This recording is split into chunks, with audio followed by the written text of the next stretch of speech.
Chakri TV news కి స్వాగతం. ముందుగా ముఖ్యాంశాలు. హయత్ నగర్ లో ఓ యువతికి ఫ్రెండ్షిప్ పేరుతో మోసం, బెదిరింపులు.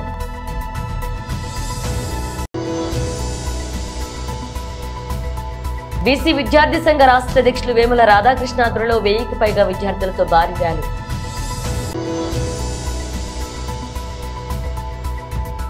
టీఎస్-టీటీఎఫ్ వ్యవస్థాపక అధ్యక్షుడు ఇస్లావత్ లక్ష్మణ్ నాయక్ డిమాండ్.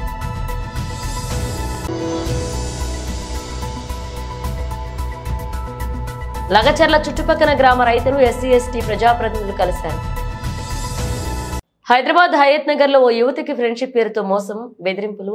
నన్ను ప్రేమించాలంటూ ఓ యువతికి లైంగిక వేధింపులు. నన్ను ప్రేమించకపోతే నీకు ఎయిడ్స్ ఇంజెక్షన్ ఇస్తానంటూ అమ్మాయికి బెదిరిస్తున్నారు. యువతి దగ్గర నుండి చాలా సార్లు బెదిరించి డబ్బులు వసూలు చేశారు విజయ్. ఇంటి చుట్టూ చక్కెర్లు కొడుతూ మీ అమ్మ నాన్నను చంపేస్తానంటూ బెదిరింపులకు దిగుతారు. హయత్ నగర్ పోలీస్ స్టేషన్ లో యువతి ఫిర్యాదు చేశారు. విజయ్ చేతిలో మరొక 3 యువతులు మోసపోయినట్లుగా తెలిపారు బాధితురాలు. కేసు నమోదు చేశారు పోలీసులు. దర్యాప్తు చేపట్టారు.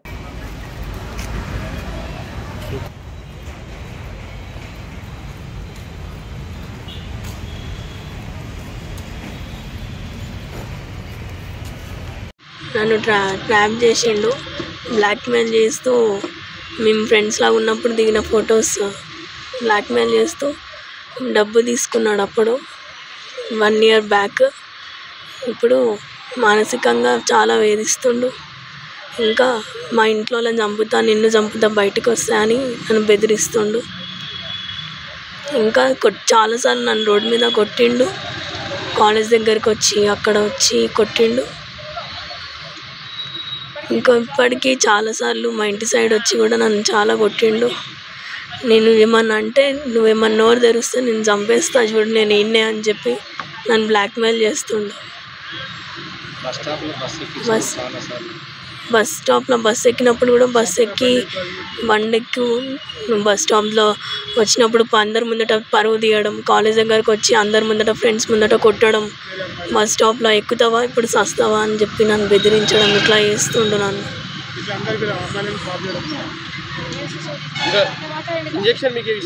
నాకు నీకు ఎయిడ్స్ ఇంజెక్షన్ ఇచ్చి నేను చంపేస్తా, లైఫ్ లాంగ్ ఇట్లానే బతకాలి నువ్వు అని చెప్పి నన్ను బ్లాక్మెయిల్ చేస్తుండు.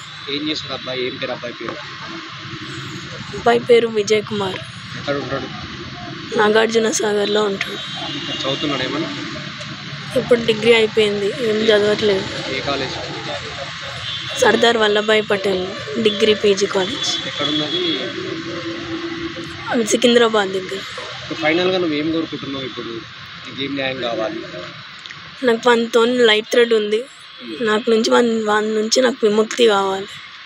నాకు బయటికి వెళ్ళాలన్నా, కాలేజ్కి వెళ్ళాలన్నా నాకు భయం వేస్తుంది, ఏం చేస్తాడేమో అని. పేరెంట్స్ లేకుండా నేను బయటికి వెళ్ళలేకపోతున్నా, చదువుకోలేకపోతున్నా, ప్లస్ డిప్రెషన్లోకి వెళ్ళిపోతున్నా.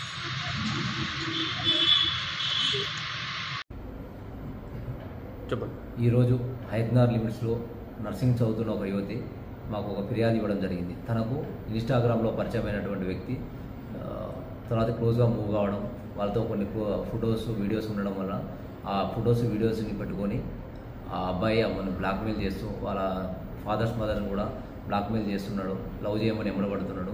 బయటికి రమ్మని చెప్పి బండి మీద తిప్పుతున్నానని చెప్పేసి బెదిరిస్తున్నాడు. రాకపోతే చంపుదాన్ని బెదిరిస్తున్నాడని చెప్పేసి కంప్లైంట్ ఇవ్వడం జరిగింది. అటు ఫిర్యాదు మీద ఈరోజు మేము ఎఫ్ఐఆర్ నమోదు చేయడం జరిగింది. కేసు దర్యాప్తు చేయడం జరుగుతుంది. Thank you. బీసీ విద్యార్థి సంఘ రాష్ట్ర అధ్యక్షులు వేముల రాధాకృష్ణ ఆధ్వర్యంలో 1000కి పైగా విద్యార్థులతో భారీ ర్యాలీ చేపట్టారు. బీసీ సంక్షేమ సంఘం జాతీయ అధ్యక్షులు ఆర్ కృష్ణయ్య మాట్లాడుతూ గత 4 నెలలుగా విద్యార్థులు రోడ్లపైకి వచ్చి ఉద్యమాలు చేస్తున్నారు. ప్రభుత్వానికి కనిపించడం లేదు. 16 లక్షల విద్యార్థుల ఫీజు ప్రభుత్వం వెంటనే చెల్లించాలని, ప్రభుత్వం విద్యార్థులకు భరోసా కల్పించాల్సిందిగా ఆటంకం కలిగిస్తుంది. ఆర్థిక మంత్రికి కాంట్రాక్టర్లపై ఉన్న ప్రేమ విద్యార్థులపై ఎందుకు లేదన్నారు. కాంట్రాక్టర్ల బిల్లులు మాత్రం చెల్లిస్తారు. విద్యార్థుల పరిస్థితి ఏమిటి? స్కాలర్ అలాగే గతంలో ఇదే తరహాలో కాలేజీ యాజమాన్యాలు రాష్ట్ర వ్యాప్తంగా 4 రోజులు బంద్ చేస్తే కాలేజీ యాజమాన్యాలకు నచ్చచెప్పి విద్యార్థుల చదువు దెబ్బతినకుండా పునఃప్రారంభం చేయించాం. కానీ ప్రభుత్వానికి మాత్రం బుద్ధి రావడం లేదు. ఇలానే ప్రభుత్వం మొండి వైఖరి ప్రదర్శిస్తే ప్రజా సంఘాలతో కలిపి నిరవధిక బంద్ చేస్తాం. కాంగ్రెస్ పార్టీ అధికారంలోకి వచ్చి 11 నెలలు గడుస్తున్నా ఇంతవరకు బకాయిలు చెల్లించడానికి ఎందుకు ముందుకు రావడం లేదు? రానున్న రోజుల్లో తీవ్ర నిరసనలు ఎదుర్కోవాల్సి వస్తుందని మంత్రులను, ఎమ్మెల్యేలను తిరగనివ్వం. ఎక్కడికక్కడ ప్రభుత్వ వైఫల్యాలను ఎండగడతామన్నారు.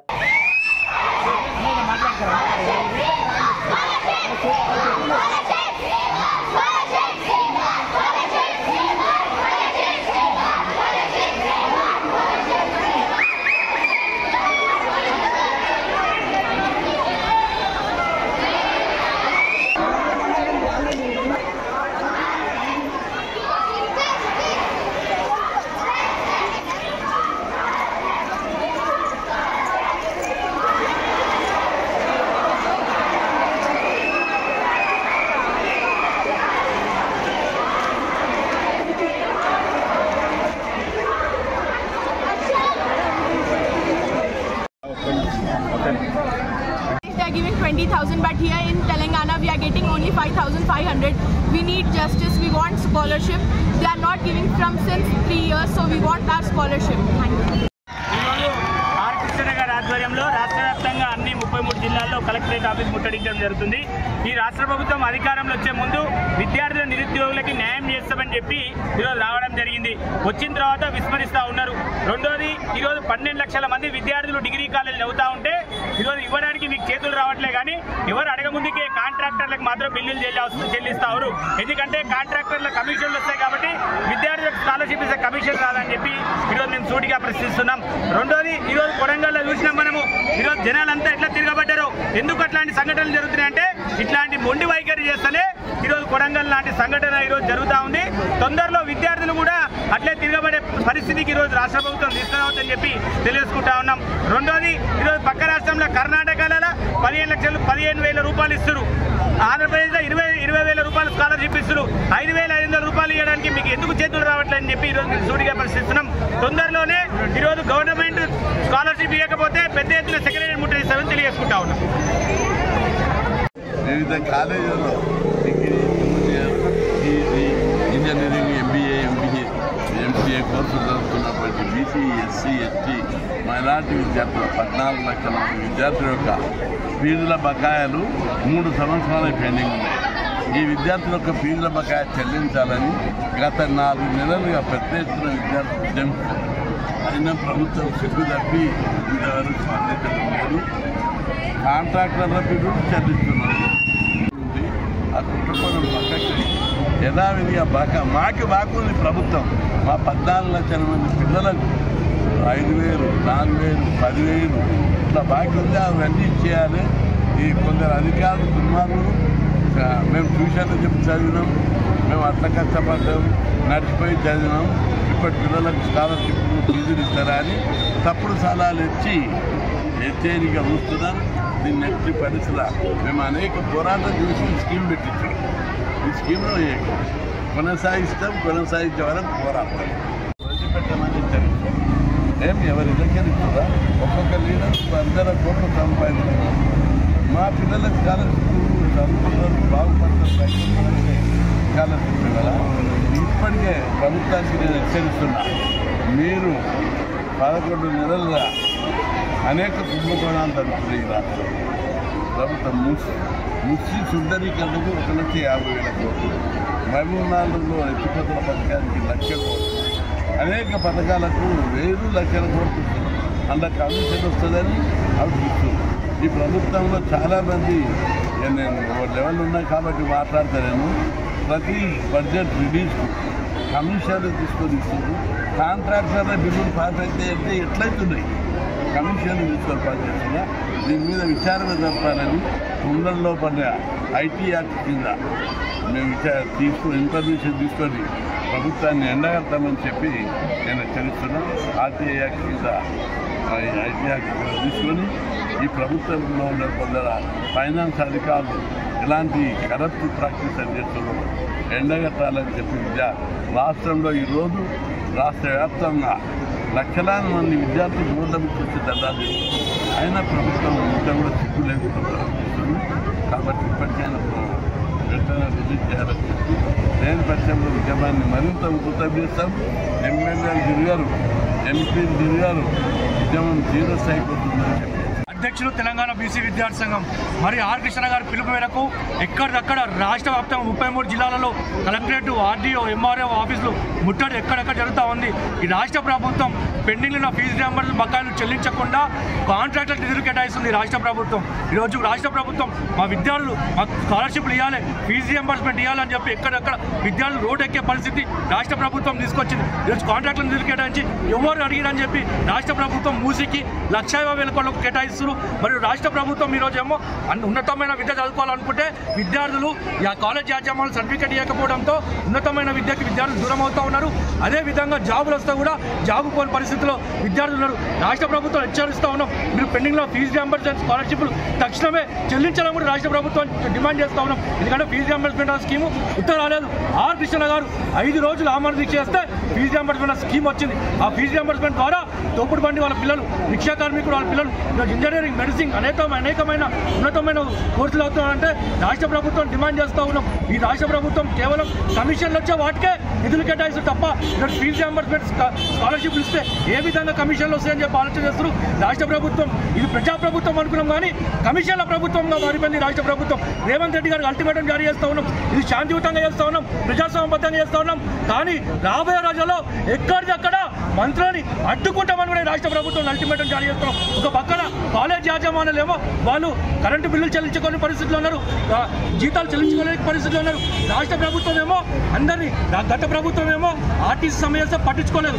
అదే ధోరణి గత ప్రభుత్వాన్ని మేము మెడలు వంచి విద్యార్థులు నిరుద్యోగులు అందరం కలిసి ప్రజాప్రభుత్వం అని చెప్తే నమ్ముకొని ఈ ప్రభుత్వం ఎన్నుకుంటే ఈ ప్రభుత్వం కూడా కేవలం కమిషన్ ప్రభుత్వంగా మారిపోయింది రాష్ట్ర ప్రభుత్వం. బిడ్డ హెచ్చరిస్తూ ఉన్నాం, రాష్ట్ర ప్రభుత్వం మంత్రులు హెచ్చరిస్తూ ఉన్నాం. తక్షణమే ఆ ఫీజు రియంబర్స్మెంట్ బకాయిలు చెల్లించకపోతే బిడ్డ మంత్రులు ఎట్లా తీస్తామని కూడా చూస్తామని కూడా హెచ్చరిస్తూ ఉన్నాం. ఈరోజు హైదరాబాద్లో 144 సెక్షన్ మీరు ఇచ్చారు. రాబోయే రోజులలో మిమ్మల్ని ఇంట్లోకెళ్ళి బయటికి రానియకుండా మీకే 144 సెక్షన్ విధిస్తామని కూడా రాష్ట్ర ప్రభుత్వం హెచ్చరిస్తూ ఉన్నాం. 5,000 కోట్లు, 6,000 కోట్లు, 10,000 కోట్లు చెల్లిస్తున్నారు. విద్యార్థుల కింద కోట్లు ఇస్తే ప్రాబ్లం పోతుంది. వీళ్ళ బిల్లులు చెల్లించకుండా 14 లక్షల మంది విద్యార్థుల యొక్క పేద బడుగు బలహీన వర్గాల యొక్క జీవితాలతో ప్రభుత్వం చెలగాటమాడుతుంది. ప్రభుత్వం యొక్క ఉద్దేశం కొందరు పెద్దల రిపోర్టు ప్రకారం నాకు కొందరు ఉన్నత అధికారులు చెప్తున్నారు, ఈ ప్రభుత్వం ఫీజుల బకాయిలు ఇవ్వకుండా ఫీజుల స్కీమ్ని ఎత్తేయాలని చూస్తుంది. కాబట్టి ఆ ఫీజుల స్కీమ్ ఎత్తేసే దమ్ము ఈ ప్రభుత్వానికి లేదని తెలుస్తున్నాం. కాంగ్రెస్ ప్రభుత్వమే ఎందుకు ఎత్తేస్తే మీకు ఇప్పుడుందా? చూస్తూ కూర్చుంటామా మేము? రాష్ట్రంలో ఉన్న కోట్లాది మంది ప్రజలు వాళ్ళ పిల్లలను చదువుకోకుండా చేయాలని ఉంటే మేము చూస్తూ ఊరుకోమని కూడా ప్రభుత్వాన్ని హెచ్చరిస్తున్నాం. ఎలాంటి జాప్యం లేకుండా 2 దశలలో మొత్తం ఫీజుల బకాయిలు చెల్లించాలని చెప్పి ముఖ్యమంత్రి గారు జోక్యం చేసుకొని విడుదల చేయాలని చెప్పి నేను డిమాండ్ చేస్తున్నా. లేని పక్షంలో రాష్ట్రంలో అగ్గి మండిస్తామని కూడా హెచ్చరిస్తున్నాం. ఎందుకంటే ప్రజల యొక్క అసంతృప్తి ఉంటే అది ఎక్కడ ఉద్యమం దారి తీస్తుందో అని చెప్పి మేము బాగా కంట్రోల్ చేస్తున్నాం. విద్యార్థుల్లో పెద్ద ఆవేశం ఉంది, చాలా ఆవేశం ఉంది. గొడవలు చేస్తామంటున్నాం. లేదు పీస్ఫుల్గా మనమే పోరాడి ప్రభుత్వాన్ని తెచ్చాం. పీస్ఫుల్గా మనం మాట్లాడి తీసుకుందామని చెప్పి తెలుస్తున్నాం. అదేవిధంగా స్కాలర్షిప్ ఇంటర్, డిగ్రీ, పీజీ అన్నీ ఇంజనీరింగ్ వాళ్ళకు 5,000 నుంచి 5,500 ఇస్తున్నారు. ఇంత తక్కువ దేశంలో ఎక్కడ లేదు. పక్కకి తెలుగు రాష్ట్రమైన ఆంధ్రప్రదేశ్లో ఒక్కొక్క విద్యార్థి, కాలేజీ విద్యార్థికి 20,000 స్కాలర్షిప్. కర్ణాటకలో 15,000 ఇస్తుంది, మహారాష్ట్రలో 15,000 ఇస్తుంది. మనది ధనిక రాష్ట్రం తెలంగాణ. వీళ్ళకి ఏం రోగమైంది? ఇప్పుడు పెన్షన్ ఒక్కొక్కరికి పెన్షన్ 3,000 ఇస్తున్నారు నెలకు. సంవత్సరానికి 36,000 పెన్షన్. విద్యార్థి చదువుకున్న విద్యార్థులు ఖైదు పెట్టారు. ఇప్పుడు మీరు చదువుకొని చదివే భవిష్యత్తులో మన గొప్ప నాయకుల పౌరులుగా అధికారులుగా తయారయ్యే విద్యార్థుల యొక్క కాలేజ్.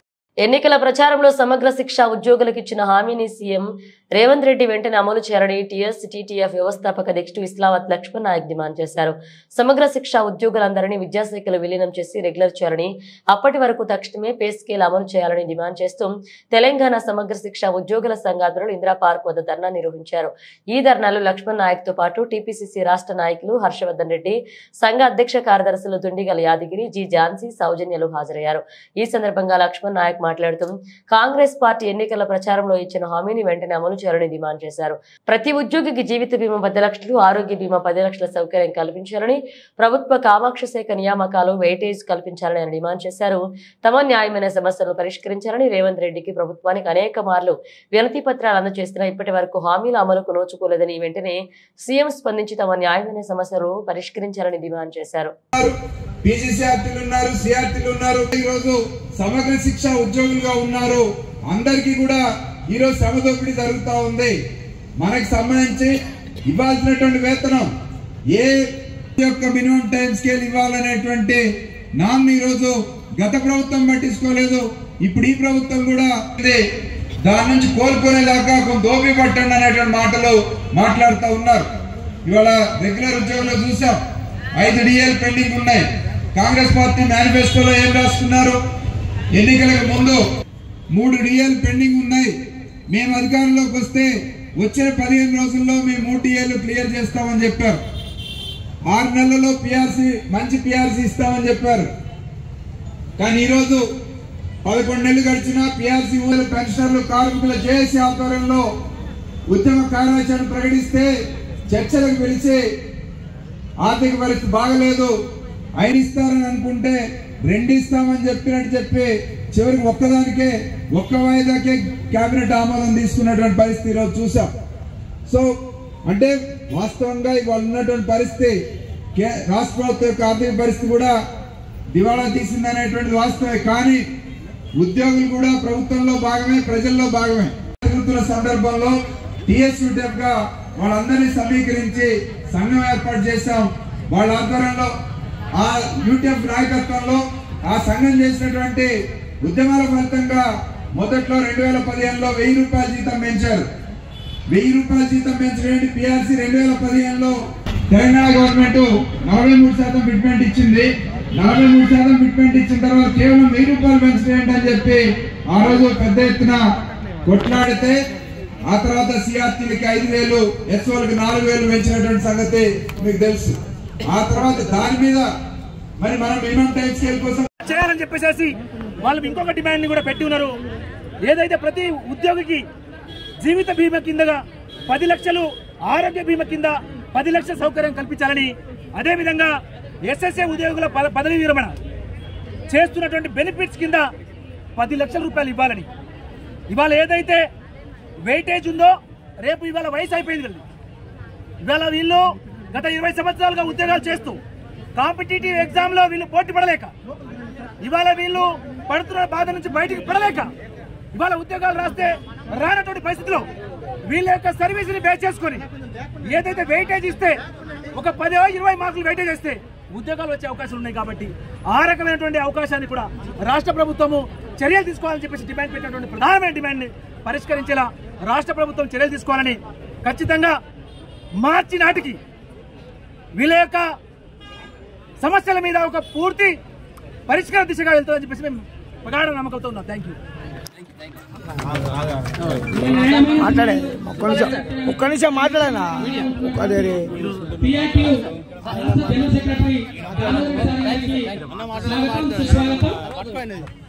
దయచేసి మిత్రులారా ఎవరు అన్యాయంగా భావించకండి.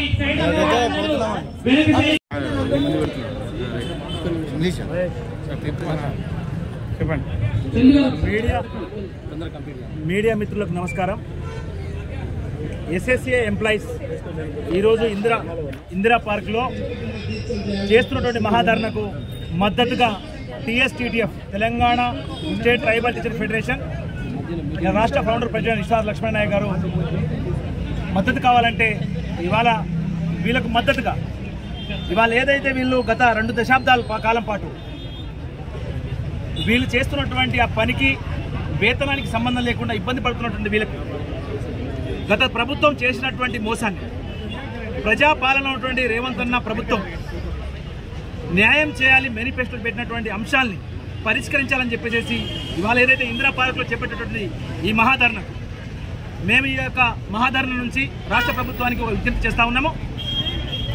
గౌరవ ముఖ్యమంత్రి రేవంత్ రెడ్డి గారు ఏదైతే దాదాపు సుమారు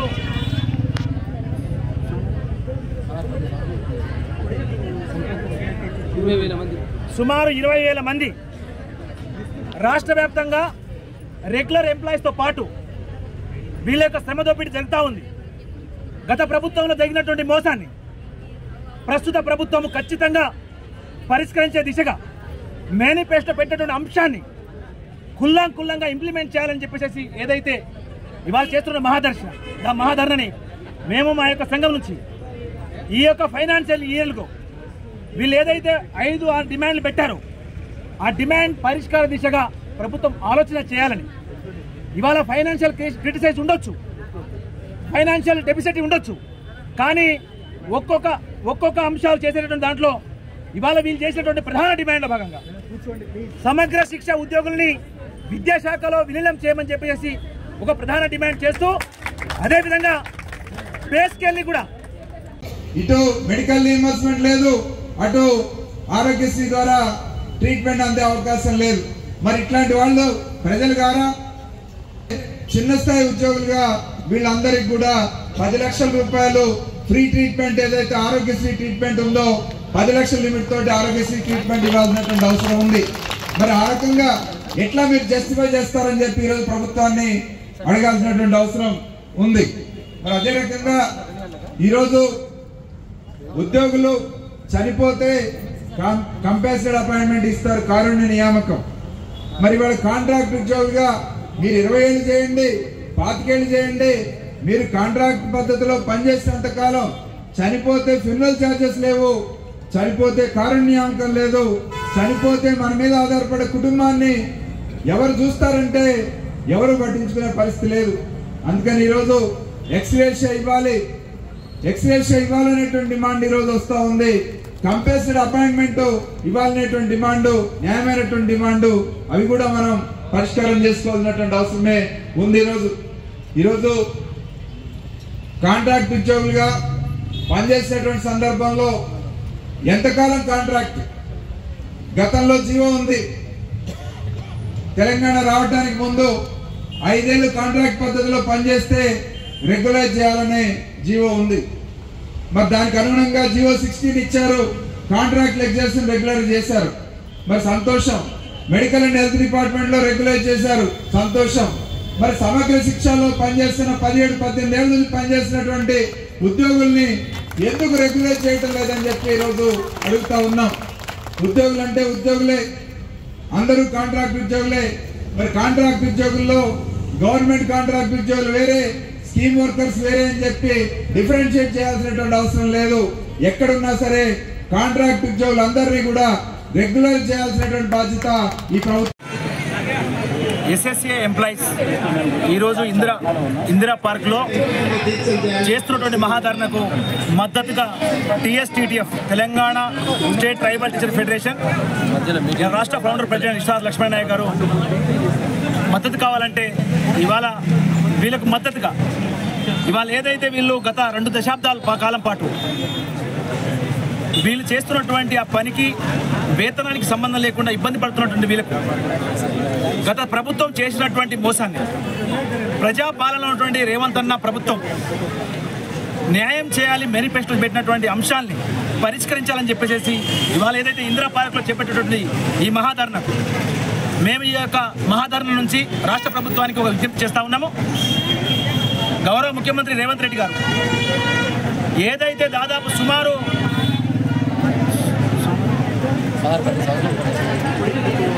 20,000 మంది రాష్ట్ర వ్యాప్తంగా రెగ్యులర్ ఎంప్లాయీస్తో పాటు వీళ్ళ యొక్క శ్రమ దోపిడీ జరుగుతూ ఉంది.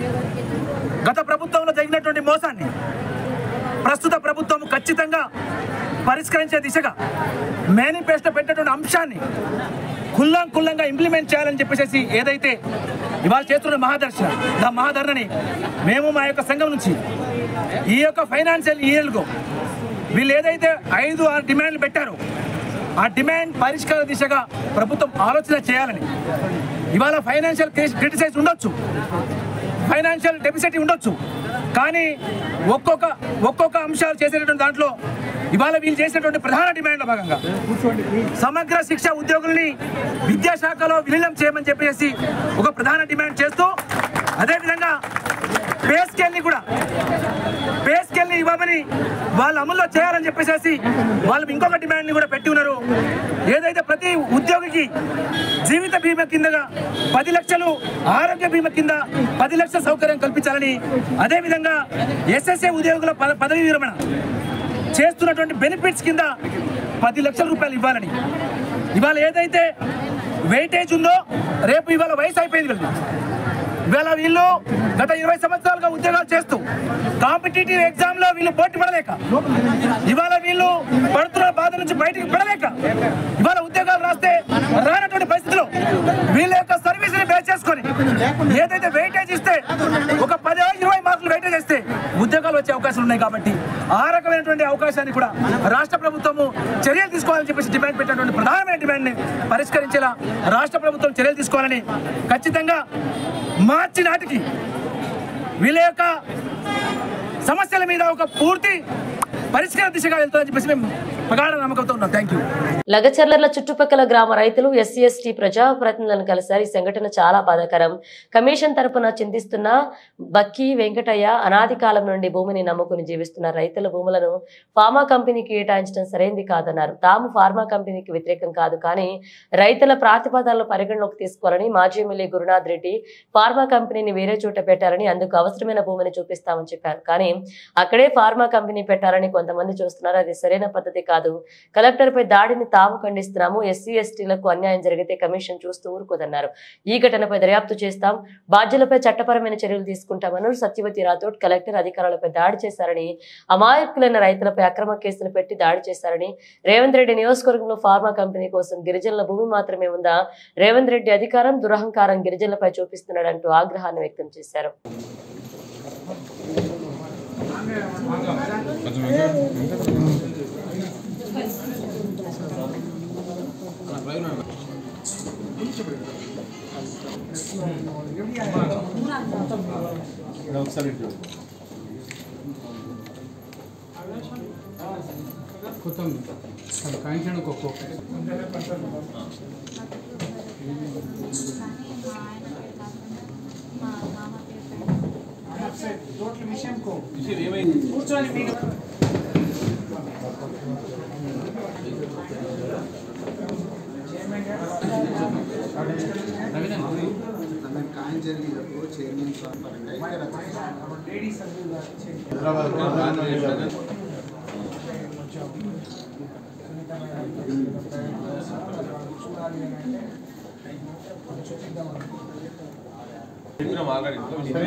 డౌన్ చేయనా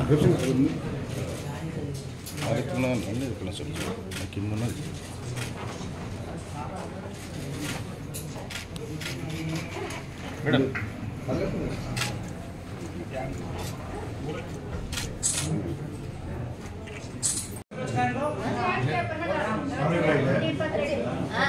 అది ఒక మర్చిపోతే మొన్న తిరుపతి రెడ్డికి వచ్చి మాట్లాడు మేము జైల్లో ఉందాం మా పిల్లలు అంటే మేము గ్యారంటీ ఫార్మా వేస్తాం, మీ భూములు గ్యారంటీ తీసుకుంటామని ఊళ్ళో 50-60 కార్డు తీసుకొని వచ్చి ఊళ్ళో చెప్పిపోయి తిరుపతి రెడ్డి మేము ఇంత ధర్నా చేయంగా మమ్మల్ని కేసులు అయ్యంగా మా పిల్లలని రాజ్యంలోలాగా మళ్ళా నీ భూములు గుంజుకుంటామని అంటున్నాడు తిరుపతి రెడ్డి.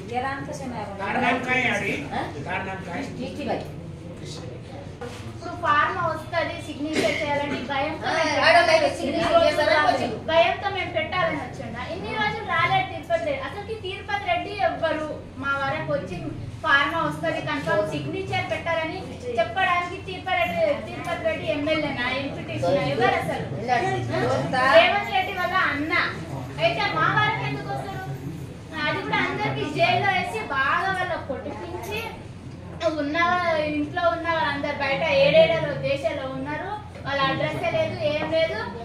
దుద్దాల మండలాలకు వచ్చి ఫార్మా వస్తుంది అందరు సిగ్నేచర్ పెట్టాలి అని మొన్న వచ్చి చెప్పిండు. ఎంత భయపెట్టినా మేము భయపడము, ఎందుకంటే మేము రైతు బిడ్డలము, ఎందుకు భయపడాలి?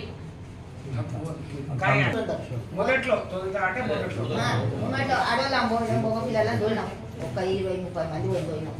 మెడ మీద సేవ్ పెట్టి దొబ్బి కొట్టి నీకు పెడతాడా దొబ్బుతాడా బయటికి గేట్ బయటికి తీసుకొచ్చేది తొంతపురా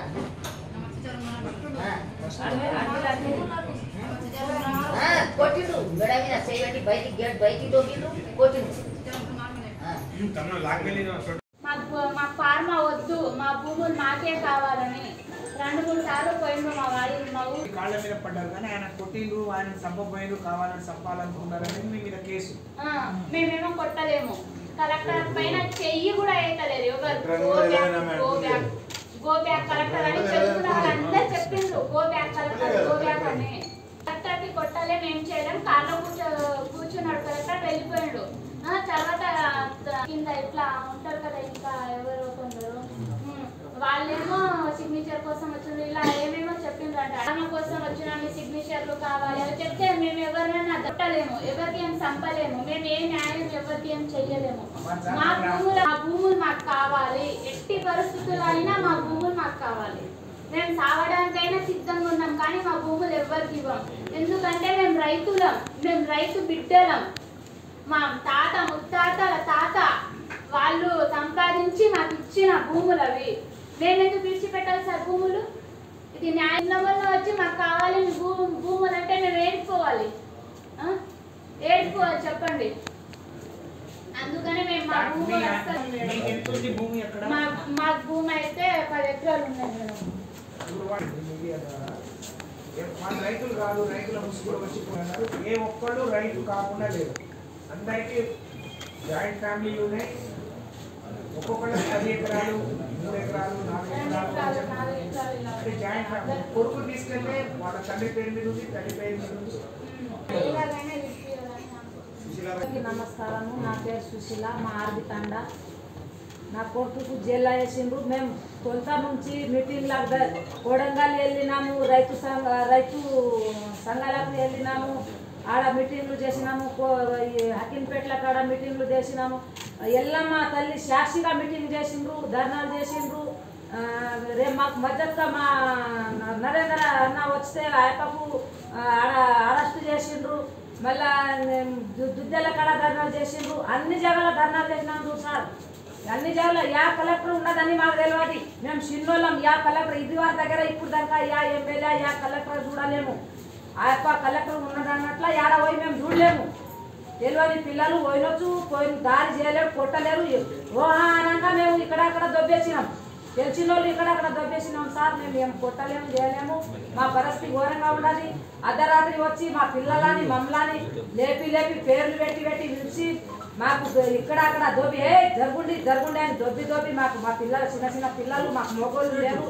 బయట పని కష్టం చేయకపోయారు. మా మొగోళ్ళు చిన్న పిల్లలకు సభ్యులకు మేము వేస్తే మాకు వచ్చి అర్ధరాత్రి వచ్చి ఫుల్ తాగి వచ్చి మాకు మా పిల్లలకి ఎత్తుకొని సార్ ఎక్కడ తీసుకోపోతున్నారు మా పిల్లలకి లేదమ్మా ఇప్పుడు తోలిస్తామంటే పాన ముక్కు ఉండకుండా ఎవరు లేకుంటే నేను ఒకదాని పోయినా ఒక్కటే పడుకున్నట్లు ఒకదాని పోతే ఎక్కువ అని దొప్పుకుంటూ సార్ నన్ను దొప్పితే మళ్ళీ ఇంకోటి వచ్చి లేడీస్ ఉన్నది వద్దు అని మళ్ళీ తోలిచింది సార్. ఈ పరిస్థితి మాకు ఇట్లా మా తండల ఒక పిల్లలు లేరు. ఎవరైనా వచ్చి ఒక్క బండి చప్పుడు అయితే పోలీసులు వచ్చినట్ల అందరు భయానికి చేళ్ళ కొట్టి పాములు చూడకుండా యాది చూడకుండా ముళ్ళు చూడకుండా కట్టెలు చూడకుండా అంత చేళ్ళ కొట్టి అంటున్నాము. మాకు భయం జయపాయింట్ సార్. మీరు దయచేసి ఒకసారి మా విలేజ్కి వచ్చి చూసిపోండి. మీరు దయచేసి మీరు కాలేలు పట్టుకుంటాం సార్. మా పరిస్థితి చాలా ఘోరంగా ఉన్నది సార్. మా పిల్లలు ఎకరం భూమి నమ్ముకున్న భూమి గిరిజనులు అన్యాయం జరుగుతుంది. ఇంకో 6 నెలలు చూస్తాము ఎమ్మెల్యేగా చెప్పిన తర్వాత కూడా మరి అదే తీసుకుంటామని రైతులకు గొప్ప బలవంతంగా తీసుకునే అధికారం మనకు లేదు కదా. దాడి చేయడానికి మీరు సమర్థిస్తారా? అధికారుల మీద దాడి చేయడానికి దాడి చేసిన వాళ్ళు ఎవరైనా కఠిన చర్యలు తీసుకోవాలని చెప్తా ఉన్నాం. కానీ మేము ఏదైనా ఆలోచనతో రాజ్యాంగ తమ్ముడు మీ అందరికీ మీరు తెలియదు కాదు. రాజ్యాంగబద్ధమైన సంస్థ. మాకు ఒక ఐఏఎస్ ఆఫీస్ ఉంటాడు, మాకు లీగల్ సెల్ ఉంటుంది. మేము ఏ విధంగా చర్య తీసుకోవాలి, మేము పోవాలన్నా వద్దా పోకూడదా అనేది కూడా చట్టపరంగా ఏది ఉంటే మేము తప్పకుండా చేస్తాం. ఏదేమన్నా కానీ మేము ఫార్మా కంపెనీ వ్యతిరేకం కాదు. కలెక్టర్ దాడి చేయడం సమర్థిస్తలేము, అది తప్పే. తప్పు చేసిన శిక్ష పడాల్సిన చర్యలు ఉంటాయి, ఎవరికైనా చర్య ఉండవలసిందే. కానీ రైతుల భూమిని గుంజుకొని రైతులకు అన్యాయం చేసిన మాత్రం వ్యతిరేకంగా పోలీసులు చదువుతోని వాళ్ళని పరిశీలన చేయించి అటువంటి జరిగితే తప్పకుండా చట్టపరమైన చర్యలు ఉంటాయని చెప్పి సందర్భంగా తెలియజేస్తాం. అన్ని విధాల ఇక్కడ జరిగిన సంఘటన పూర్వపరాలు పరిశీలించి చట్టపరంగా చర్యలు తీసుకుంటాం. దాన్ని దర్యాప్తు జరిపిస్తాం. దోషులు ఎవరైనా ఎవరైనా వదిలిపెట్టాం. అది ఎవరైనా కావచ్చు. సాధునగర్ లో ఒక దళిత మహిళపై 3rd డిగ్రీ ప్రయోగిస్తే అక్కడ సస్పెండ్ చేయించినటువంటి చరిత్ర SC/ST కమిషన్ ఉన్నది. ఈయన కూడా అక్కడ కావాలని ఏదైనా చేస్తే వాళ్ళకి చర్యలు తప్పు. తప్పకుండా అందరిని కలుస్తాం, వాళ్ళని కలుస్తాము. మేము అందరూ అధికారులు పిలిపిస్తాము, అందరిని కలుస్తాము. వాళ్ళ విన్నపాలు మొత్తం వింటాము. వాళ్ళకి అందరికి న్యాయం చేస్తాము. 100% మేము కంకణబద్దులు ఉంటామని తెలియజేస్తాము. మరి చుట్టుపక్కల గ్రామాలందరూ కూడా మా గిరిజన సోదరులు అందరూ కూడా మా మాజీ మంత్రి గారు మరి ప్రవీణ్ గారు, ఎమ్మెల్యేలు కోవాలక్ష్మి గారు, జాదవ్ గారు, మరి గిరిజన సంఘాల నాయకులు, మా యొక్క కమిషన్ సభ్యులు, ఈ మా దగ్గరికి వచ్చినటువంటి ఎస్టీ, ఎస్సీ అన్నలకు, తమ్ముళ్ళకు అందరికీ నా యొక్క జైభీములు, నమస్కారం. మరి లక్షల సంఘటన చాలా బాధాకరం సంఘటన. దాన్ని మా కమిషన్ తరఫున మేము చాలా బాధపడుతున్నాం, చింతిస్తూ ఉన్నాం. సంవత్సరాల నుంచి భూమిని నమ్ముకొని పుట్టినటువంటి భూమి పుట్టున్నటువంటి ఆ భూమిని ఈరోజు ఫార్మా కంపెనీ పేరు మీద తీసుకుంటామని వాళ్ళని బెదిరించడం, భయప్రాంతం చేయడం చాలా బాధాకరం. మరి మేము ఫార్మా కంపెనీకి మా ఎస్సీ కమిషన్ వ్యతిరేకం కాదు, కానీ రైతులు ఒప్పుకున్నటువంటి స్థలంలో ఫార్మా కంపెనీ నిర్మిస్తే మరి ప్రజలకు ఇబ్బందులు ఉన్నాయి. మరి ఎకరము, అర్ధ ఎకరము, మరి తాండాల్లో బతికేటువంటి గిరిపుత్తులు భూమిని నమ్ముకొని పుత్తుల దగ్గర భూమి తీసుకొని ఇలా ఫార్మా కంపెనీ పెట్టమంటే మరి వాళ్ళ కుటుంబాలు ఏమైపోవాలి? మరి మా వాళ్ళందరూ ఆటో కార్మికులుగా, మరి గిరిజన కార్మికులుగా, బేకరీలలో, హోటళ్లలో, మరి ఇళ్లలో పనిచేసుకొని చిప్పలనుకొని బతికేటువంటి పరిస్థితి ఏర్పడుతుంది. భూములు పోతే మరి చాలా అన్యాయం ఇది. మరి తప్పకుండా న్యాయం చేయాలి. మరి ఒక గోపాల్ అనేటువంటి బాధితులు చెప్పిండు, మా మాజీ ఎమ్మెల్యే గురునాథ్ రెడ్డి గారు వచ్చి ఫార్మా కంపెనీ అక్కడ రద్దు, మరి వేరే దగ్గర నేను 1200 ఎకరాల భూమి ఇస్తా, అక్కడ పెట్టండి అని చెప్పి ఆల్టర్నేటివ్ సోర్స్ చూపించినా కానీ మరి ఇక్కడనే పెడతామని చెప్పి పట్టుదల మీద కొందరు కావాలని మరి వాళ్ళు ఇబ్బంది పెడతా ఉన్నారు. మరి మనకు భారత రాజ్యాంగం ఇచ్చినటువంటి హక్కు, అందరికీ జ్యేష్ఠగా జీవించే హక్కు మనకు అంబేద్కర్ గారు ఇచ్చారు. మరి అంబేద్కర్ గారు ఇచ్చిన రాజ్యాంగాన్ని హరించే అధికారం ఎవరికో లేదు. మరి సంఘటనలో మా కమిషన్ పిటిషన్ ఇచ్చారు కనుక అందులో ఎవరైనా చట్ట ప్రకారం ఎవరు దోషులని తేలితే వారిపై వాళ్ళు ఎవరైనా కావచ్చు కఠినమైన చర్యలు ఉంటాయని చెప్పి హెచ్చరిక చేస్తూ, మరి అవసరమైతే కమిషన్ అక్కడ లక్షల గ్రామంలో, చుట్టుపక్కల గ్రామాలలో ఏదైతే ఫార్మా కంపెనీ ప్రదేశం ఉందో అక్కడ స్థలానికి మా కమిషన్ బృందంగా పోయి స్థల పరిశీలన చేసి అక్కడ ఏం జరుగుతుంది, అన్యాయం ఏమున్నది అనేది కూడా కమిషన్ తప్పకుండా ఇక్కడ పర్యటన చేస్తుందని చెప్పి తెలియజేస్తూ, మీ కమిషను అండగా ఉంటుంది. మరి ఎస్సీ ఎస్టీ కమిషన్ అంటే ఎస్సీ ఎస్టీ కష్టంగా ఉంటాం. మేము 1 గంటకు రాత్రి మీకు ముళ్ళు నాటినా కానీ మేము మార్గాలతో ముళ్ళు వీకేటువంటి బాధ్యత మా మీద మా భూజ సందర్భం ఉన్నది కనుక మీకు అన్యాయం జరిగితే కమిషన్ చూస్తూ పోదు, చట్టపరంగా అన్ని వేళ చర్యలు తీసుకుంటాయని చెప్పి ఈ సందర్భంగా తెలియజేస్తూ ఉన్నాను. జై భీమ్. నిఘా వైఫల్యం అనొచ్చు, వాళ్ళ ఇంటెలిజెన్స్ పనిచేయట్లేదు అనొచ్చు, ఆ సంఘటన అలా జరగకూడదు. కానీ అది జరగడానికి ప్రోబ్ చేసి వాళ్ళని భయపెట్టి వాళ్ళని భయభ్రాంతులు చేసి వాళ్ళు చేసిన మరి వాళ్ళ భూములు వాళ్ళు ఏమో అని చెప్పి స్వచ్ఛందంగా చెప్తే చాలా బాధ అనిపించింది మాకు. వాళ్ళ బాధితులు మేము అన్యాయంగా బలైపోతున్నాం అని చెప్పి మేము నమ్ముకొని వచ్చి వాళ్ళ మాటల్లో కూడా వాళ్ళ బాధను, వాళ్ళ ఆవేదనను వినండి. చాలా మంది ముసలోళ్ళు ఉన్నారు, వయసులో ఉన్న కొడుకు పారిపోతే తండ్రిని కొట్టుకొని పోయి కొట్టుకుంటారు. గ్రామ పంచాయతీ కార్యదర్శి రోజంతా నేను కులగణనలో ఉన్నాను, నాకు తెలియదు, అక్కడున్న ఎవరినో నేను మాట్లాడినట్టు చెప్పి నన్ను కూడా తీసుకొచ్చి, నేను ఉద్యోగిని, నన్ను కూడా బయట చదువుకుంటున్నాడు, వార్తలు చూసి తండ్రిలో గొడవ అయినట్టు ఉందని తెలుసుకోవడానికి గొడవ అందరూ వెళ్ళిపోయిన పోయిన వాళ్ళు కూడా అనిల్ జాదవ్ గారు, జాన్సన్ గారు, మేము అందరం చూస్తే చాలా దుఃఖం అనిపించింది, బాధ అనిపించింది. దయచేసి కమిషన్లోని వాళ్ళ జోలికి ఎవరు రాకుండా చూడండి. అది అందులో ఏమైనా న్యాయం ఉందా, వాళ్ళు ఇస్తామని వాళ్ళ మాటల్లో కూడా వాళ్ళని చేస్తే బాగుంటుంది. మా ఊరు లగచర్ల తండా పులిచర్లగుట్ట తండా మండలం గుజరాత్ జిల్లా వికారాబాద్. ఎందుకు గొడవ ఏంటంటే ఫార్మా కోసం మంచిగా అవుతుంది. ఇది డిసెంబర్లో ఎలక్షన్ అయిపోయింది, జనవరిలో ఎవరు ఎలక్షన్ కూడా అది కూడా అయిపోయింది. తర్వాత ఫిబ్రవరి నుంచి నా మ్యారేజ్ కూడా ఫిబ్రవరిలోనే అయింది. ఫిబ్రవరి నుంచి ఫార్మా గురించి ప్రతిరోజు ధర్నాలే చేస్తున్నాం. ఫార్మా వస్తుందని చెప్తే అందరం ధర్నాలు చేస్తున్నాం. కానీ ఫార్మా వస్తుంది అని మాకు రేవంత్ అన్న చెప్పలేడు, ఎవ్వరు చెప్పలేరు. మా దగ్గర నోటీసులు కూడా రాలేవు, మాకు ఇన్ఫర్మేషన్ కూడా ఇవ్వలేరు. కానీ డ్రోన్లతో సర్వీస్ అన్ని సర్వైవ్ చేసిండ్రు. మా ఇంటి ముందర వచ్చి కూడా డ్రోన్ మా ఇంటి ముందరనే వచ్చింది. ఇంత ఇంతే హైట్లో వచ్చింది, ఇంటి ముందర డ్రోన్ వచ్చింది. మొత్తం సర్వై చేసారు. ఎందుకు సర్వై చేస్తుండ్రు అని అడిగితే ఏంటి అట్లే చేస్తున్నామని చెప్పిండ్రు. అయితే ఎందుకు చేస్తుండ్రు ఇప్పుడు వాళ్ళు చెప్పినప్పుడు మనకేం తెలుస్తారు, తెలియదు కదా. తర్వాత ఫార్మా కోసమే సర్వై చేస్తున్నామని వాళ్ళే చెప్పిండ్రు. ఫార్మా పక్క వస్తుందంట, ఫార్మా కోసమే సర్వై చేస్తున్నాము. ఫార్మా ఎందుకు మాకు?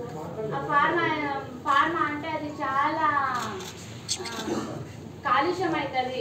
నీరు తాగడానికి కూడా మనకు అంతా కూడా అది ఎఫెక్ట్ అవుతుంది. ఎందుకంటే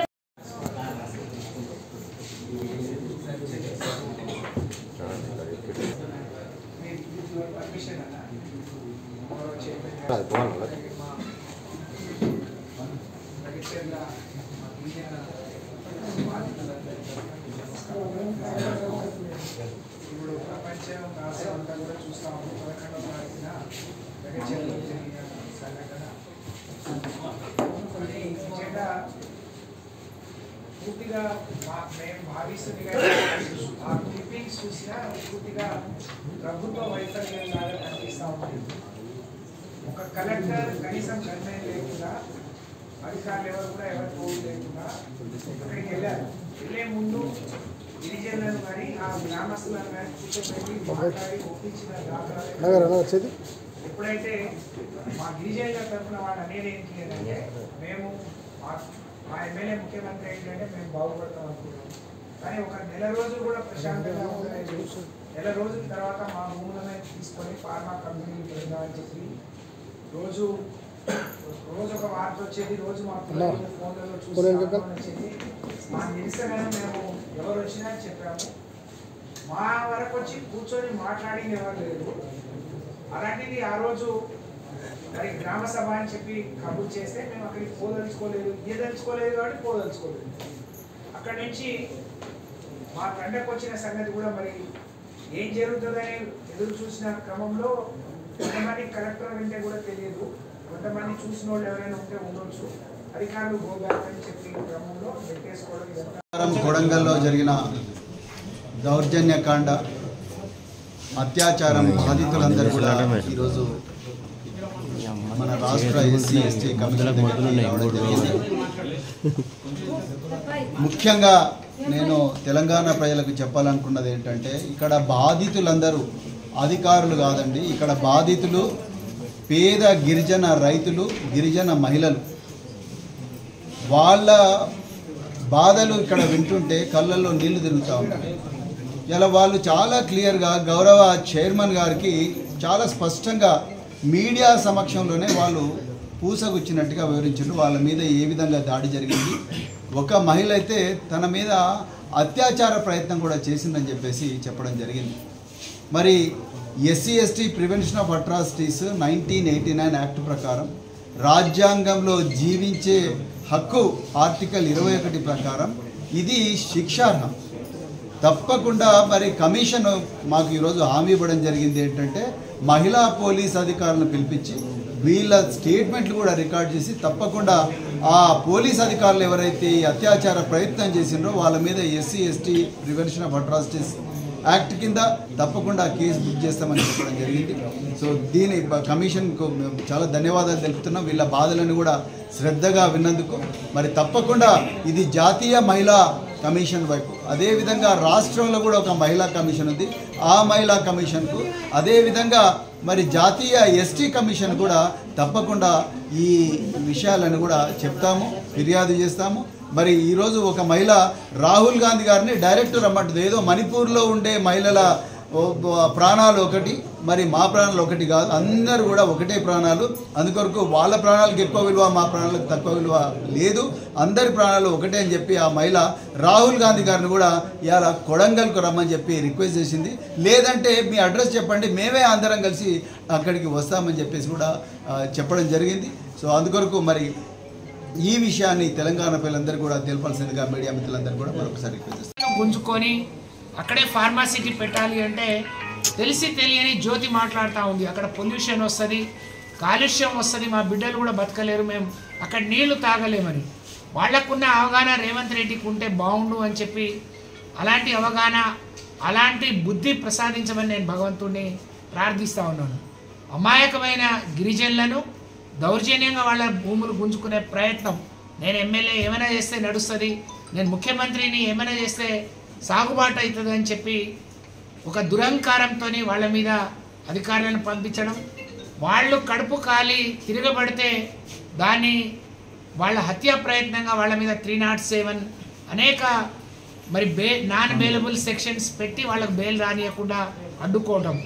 నువ్వు నిజంగా ముఖ్యమంత్రి సరి అయిన పరిపాలన చేస్తే వాళ్ళను మీరు చేసిన తప్పిది, మీరు ఇందులో ఉన్నారు అని పట్టుకుపోవాలి. కానీ అపరాత్రి అర్ధరాత్రి అని చూడకుండా కరెంటు బంద్ చేసి ఇంటర్నెట్ బంద్ చేసి ఆడోళ్ళు మొగోళ్ళు చూడకుండా మరి వాళ్ళ మీద దౌర్జన్యం చేయడం, వాళ్ళను జైల్లో పెట్టడం, ఇది ఎక్కడ అమానుషం అని చెప్పి మేము ప్రశ్నిస్తూ ఉన్నాం. రేవంత్ రెడ్డి గారు, నీ పరిపాలనకు పరాకాష్ట నీ లగచెర్ల ఘటన, నీ కొడంగల్ ఘటన. ఇప్పటికైనా కళ్ళు తెరు, నీ దృష్టి పెట్టు. ఢిల్లీ వైపు తిరిగి ఢిల్లీ వైపు పెట్టే దృష్టిలో 10 పైసల వంతన్న పరిపాలన మీద పెడితే ఈరోజు ఇలాంటి సంఘటన జరిగేది కాదు. ఇంతమంది గిరిజనులు బాధితులుగా అయ్యేవాళ్ళు కాదు అని చెప్పి నేను తెలియజేస్తా ఉన్నాను.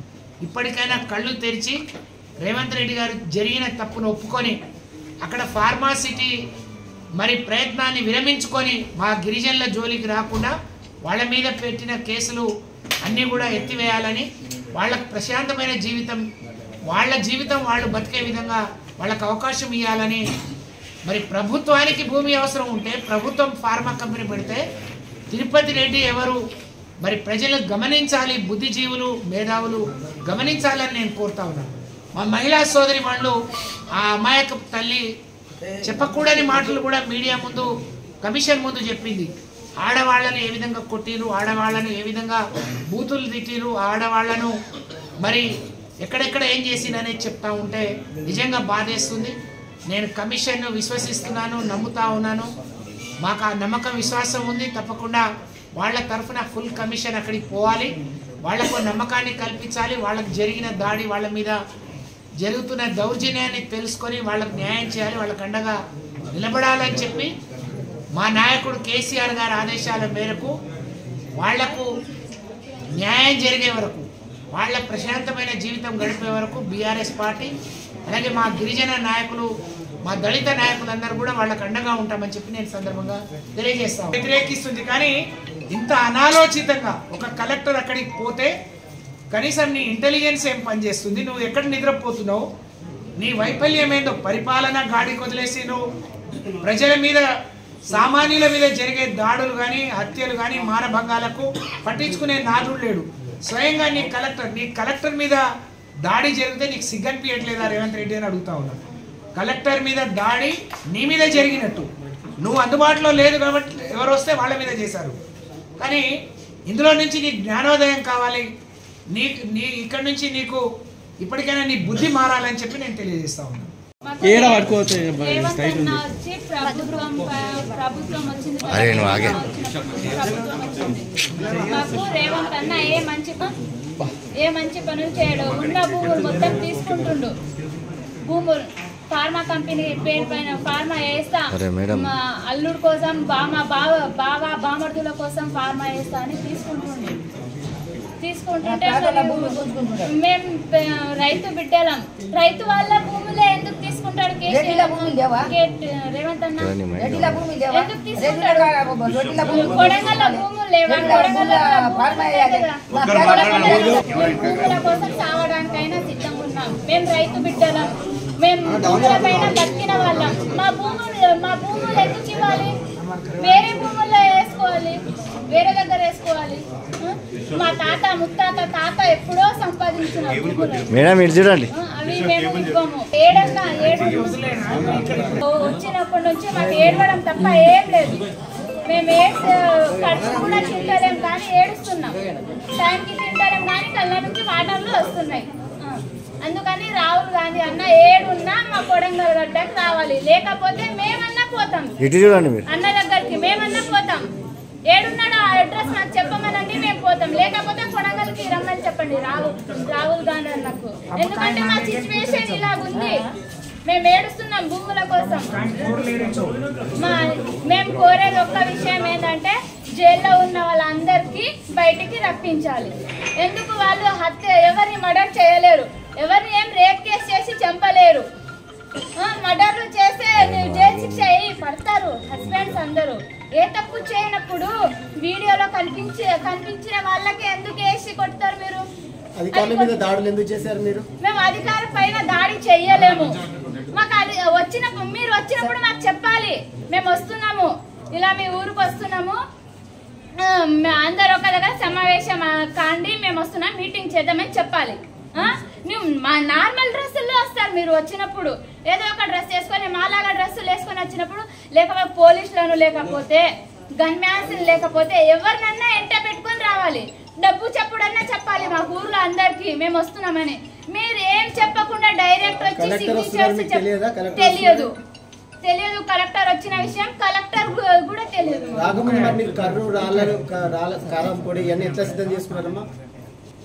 సికింద్రాబాద్ పీజీ కళాశాలలో విద్యార్థులు ఆందోళనకు దిగారు. నాణ్యత లేని ఆహారాన్ని విద్యార్థులకు పెడుతున్నారంటూ ఆగ్రహాన్ని వ్యక్తం చేస్తూ నిరసనకు దిగారు.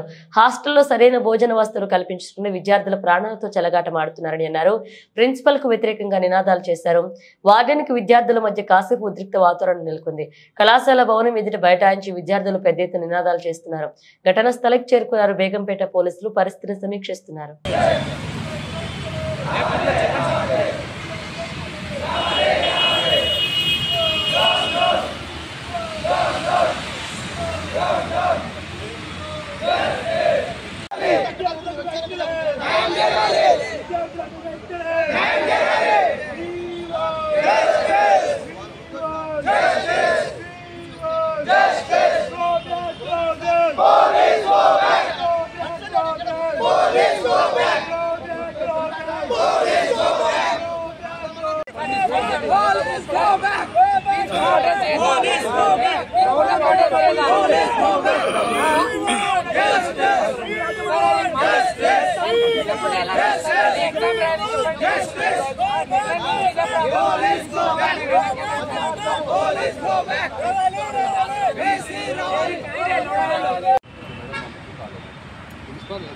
వార్డెన్ మాట్లాడుతుంది. వార్డెన్ మాట్లాడినాక ఇంకోసారి రిపీట్ కావద్దు.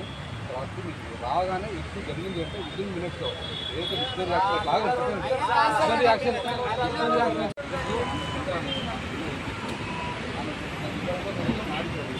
ఇష్యూ జరిగింది. దాన్ని రెక్టిఫై చేయాల్సిన బాధ్యత వార్డెన్. అది రెక్టిఫై చేయకపోగా పొద్దున ఒకటి అటెండ్ చేయాల్సిన బాధ్యత ఆయనది. రెండు అతనికి ఉన్నాయి. రెండింటితోటి మీ పిల్లలతో మాట్లాడి పూర్తి ఎగ్జామ్ అయిపోయిన ప్రిన్సిపల్ నేను ఐసీ గారు వచ్చి వార్డెన్ మీ ప్రిన్సిపల్ కూర్చోబెట్టి మాట్లాడితే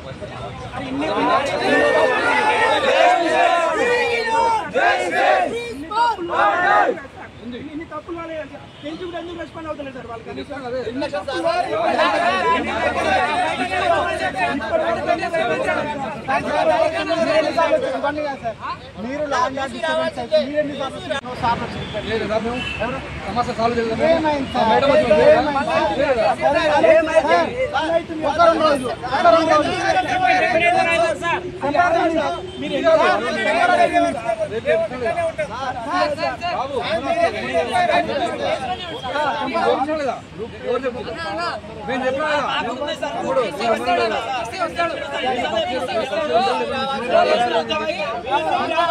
అడగండి.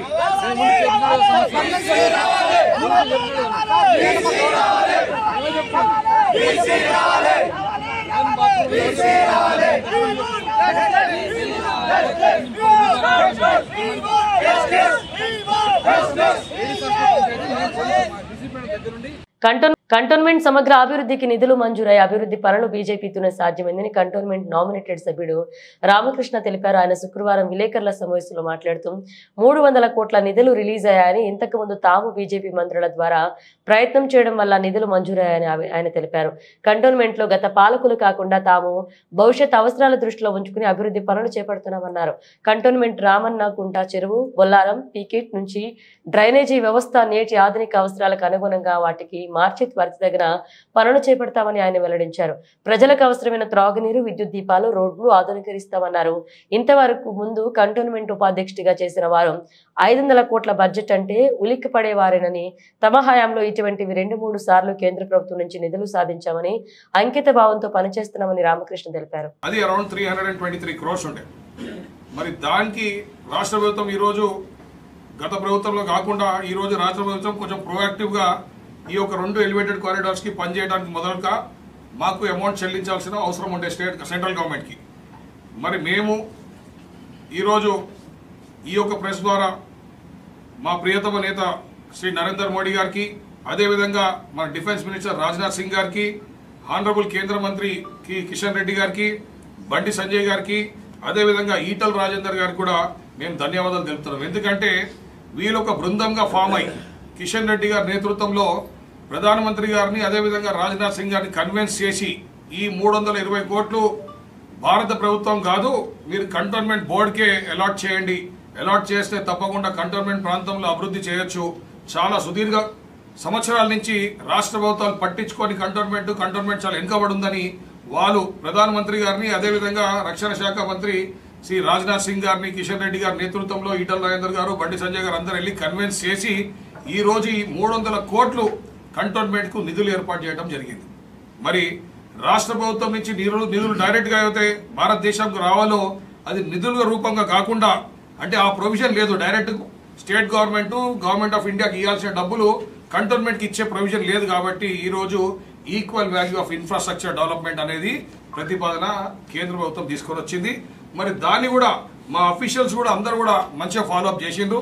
మరి నేను ఈ సభాముఖంగా ఈరోజు తెలంగాణ రాష్ట్ర ముఖ్యమంత్రి రేవంత్ రెడ్డి గారు కూడా ధన్యవాదాలు చెప్తున్నాను. ఎందుకంటే మా ఈ ప్రతిపాదన అంటే మీరు గవర్నమెంట్ ఆఫ్ ఇండియా కావద్దు, ఇవ్వద్దు, అదే ఫండ్స్ గవర్నమెంట్ ఆఫ్ ఇండియా సూచనపై మీరు కంటోన్మెంట్ బోర్డుకు equal amount of infrastructure development చేయాలంటే రాష్ట్ర ప్రభుత్వం కూడా దానికి సుముఖంగా ఓకే అని చెప్పింది. దానివల్ల నిన్న వాళ్ళు జీవో ఇవ్వడం జరిగింది. మరి ఈ జీవోని కేంద్ర ప్రభుత్వం ఫైనల్ గా రాటిఫై చేయడం జరుగుతుంది. జరిగిన తర్వాత తప్పకుండా కంటోన్మెంట్ లో దీర్ఘకాలిక సమస్యలను చేస్తాం. దీంట్లో అధికారులు, మినిస్ట్రీ ఆఫ్ డిఫెన్స్ అధికారులు కానివ్వండి, మా డిఫెన్స్ ఎస్టేట్ సంబంధించిన అధికారులు కానివ్వండి, మా కంటోన్మెంట్ సిఓ గారు కూడా చాలా యాక్టివ్ పాత్ర వహించి అనేక కరెస్పాండెన్స్ చేసి ఇది first of it's kind central government నిధులు ఏవైతే కాంపన్సేట్ చేయాలో దాన్ని ఇక్కడ ఉన్న సెంట్రల్ గవర్నమెంట్ సంస్థ ఏదైతే అండర్ మినిస్ట్రీ ఆఫ్ డిఫెన్స్ ఉన్న కంటోన్మెంట్ బోర్డుకి డైవర్ట్ చేయించి చేయటం ఇది ఒక శుభ పరిణామం. మరి దీంట్లో అధికారులు కూడా దగ్గరి బంధువే కదా అని నమ్మితే మాజీ మంత్రి మల్లారెడ్డి మోసం చేశాడని హైదరాబాద్ దోమల్గూడకు చెందిన బాధితుడు 87 ఏళ్ల వృద్ధ రైతు కళ్యాణ్ నరసింహారెడ్డి ఆవేదన వ్యక్తం చేశాడు. మల్లారెడ్డి తనకు ఇవ్వాల్సిన డబ్బులు ఇప్పించి ప్రభుత్వం న్యాయం చేయాలని విజ్ఞప్తి చేశారు. హైదరాబాద్ బషీర్బాగ్ ప్రెస్ క్లబ్ లో ఏర్పాటు చేసిన సమావేశంలో బాధితుడు మాట్లాడుతూ మేడ్చల్ మల్కాజ్గిరి జిల్లా సామీర్పేట మండలం యాడారం గ్రామంలో సర్వే నంబర్ 249, 250, 23, 26 ఎకరాలు, 23 ఎకరాల 26 గుంటలు 1982 సంవత్సరంలో తన కష్టార్జితంతో కొన్న భూమి ఉందన్నారు. అయితే ఆ భూమిని తాను కొంటానంటూ బంధువుల ద్వారా పలుమార్లు మల్లారెడ్డి అడిగారని తెలిపారు. అందులో నుండి మొదట మొత్తం భూమి కొనుగోలు చేస్తారని చెప్పిన మల్లారెడ్డి అనంతరం 9.29 ఎకరాలు కొనుగోలు చేస్తారని చెప్పాడు. ఇక ఒక్కో ఎకరానికి 2.25 కోట్లు, 9.29 ఎకరాలకు గాను మొత్తం 21.88 కోట్లకు ఒప్పందం చేసుకున్నట్లుగా చెప్పారు. అందుకు MOU అగ్రిమెంట్ చేసుకున్నట్లుగా తెలిపారు. అనంతరం విడతల వారీగా 8.03 కోట్లు చెల్లించారని, అయితే మిగతా 14 కోట్లు చెల్లించకుండా తర్వాత ఇస్తానని నమ్మించి తన కొడుకు CH మహేందర్ రెడ్డి కంపెనీ అయిన CMR infrastructure and developers private limited company పేరుపై జూన్ నెలలో రిజిస్ట్రేషన్ చేసుకున్నారని తెలిపారు. 14 కోట్లకు గాను చెక్కులు ఇచ్చాడని, గత 40 రోజులుగా డబ్బులు అడిగితే మల్లారెడ్డి స్పందించడం లేదని బాధితుడు ఆందోళన వ్యక్తం చేశారు. అక్కడికి వచ్చి 3 సార్లు వచ్చి 3 రేట్లు కుదిరించుకొని లాస్ట్లో 2,25,00,000 లెక్క ఎకరా లెక్క మాట్లాడి 8 కోట్లు ఇచ్చిండు. ముందు మోసపూర్వకంగా 9 ఎకరాల 19 గుంటలు ముందు చేపించుకున్నాడు. వెనకది 14 ఎకరాలకు తవ్వలేకుండా చేసిండు. డబ్బులు అడిగితే ఇదిగో అదిగో అంటాడు. ఏమనంటే మా కొడుకు కోడలు వద్దని అంటాడు. కొడుకు కోడలతో ఏం సంబంధము? అది మా ఫ్యామిలీ మ్యాటర్. అది అందులో అది ఎవరిది కాదు, ఇది పెద్దలది కాదు, ఎవరిది కాదు. నా సొంతం కష్టార్జితం. అమెరికాలో ఉండి ఒక్కొక్క డాలర్ కూడబెట్టి అమెరికాలో 30 ఏళ్ళు 5,000 ఎకరాలు వ్యవసాయం చేసినటువంటి వ్యక్తి నేను. నాకు అక్కడి ప్రెసిడెంట్ కూడా సన్మానం చేసిండు ఉత్తమ భారతీయుడు అని. అటువంటి సంపాదించి తెచ్చి నేను కొన్న భూమిని 103 ఎకరాలు 26 గుంటలు ఉంటే నా బావమరిదికి 40, మా సట్టగుంకు 40 ఇవ్వగా 23 ఎకరాలు 26 గుంటలు ఉంది.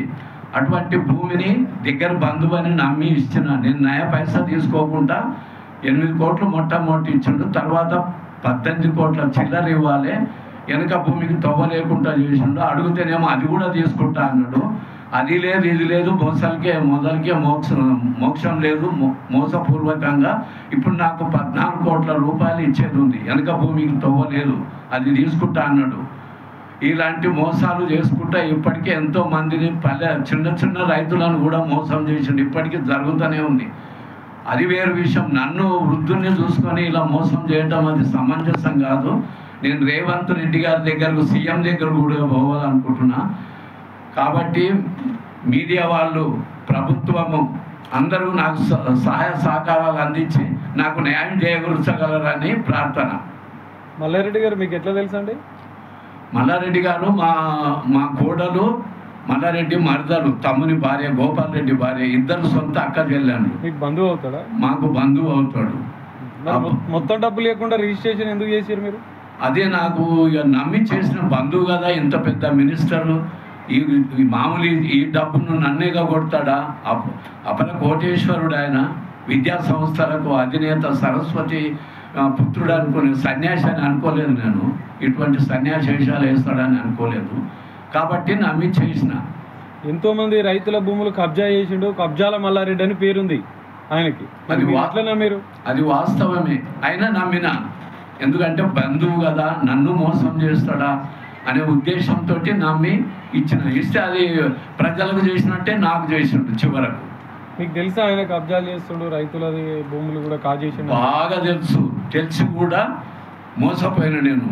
నమ్మించుండు 10 సార్లు తిరిగింది నా దగ్గరికి. చివరకు 2,50,000 అమెరికాకు టికెట్ కొని తెలుగు మహాసభలకు తీసుకెళ్ళిండు. నాకు అమెరికా కొత్త కాదు తమ్మి, నేను చాలా సంవత్సరాలు ఉన్నా, మీరు వేలని తెలియలే, మేము అందరం వెళ్తున్నాం రమ్మని ఆయనే డబ్బు పెట్టి 2.5 లక్షలు పెట్టి బలవంతంగా తీసుకెళ్ళాడు. ఇప్పుడు మీకు మల్లారెడ్డి గారు డబ్బులు ఇవ్వాలన్నట్టు మీ దగ్గర ఆధారాలు ఉన్నాయా? ఉన్నాయి. ఏమేమి ఆధారాలు ఉన్నాయి? 14 కోట్లకు చెక్ ఉంది.